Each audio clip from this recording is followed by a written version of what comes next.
Hi mga kabuting-tings! Today, show ko sa inyo how I started my fruity soda business. This is just my simple setup. So, dito lang ako sa bahay, inside sa gate namin. So, here, ito yung lagayan ko ng mga cups para mas malinis at saka hindi siya ng mga dust.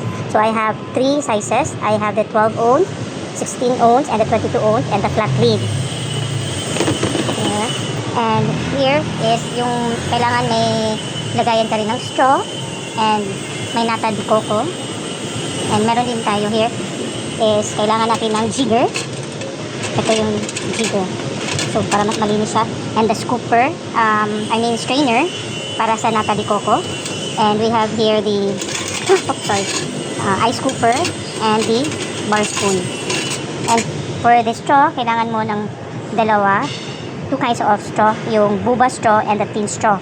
Boba straw is para sa kung merong nata de coco, if walang nata de coco, then go for the thin straw. And here, hindi naman siya kailangan yung bar mat for starter, pero para sa akin maganda din siya kasi para to prevent messy kasi pag may natapon na liquid, so ito maano siya, yung liquid nandyan lang, so easier lang itapon if ever, so hindi maging messy yung table mo. And here ito din yung Sprites because yan din isa sa kailangan sa fruity soda. And ito yung mga syrups. Here, ito yung mga syrup. I have the strawberry, mango syrup, and the green apple. Meron ding tiger's blood, blue raspberry, and the lychee, and Sprite.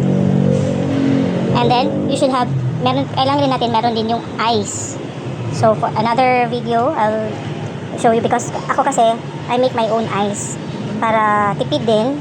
So, hindi na kailangan na bumili kasi sayang din. Hindi naman siya, yung paano kung walang customer. So, yung ice, sayang din. So, ito. My next video, I will explain to you bakit ako yung gumagawa ng sarili kong ice. At saka, one reason din is, malinis din siya. Bye!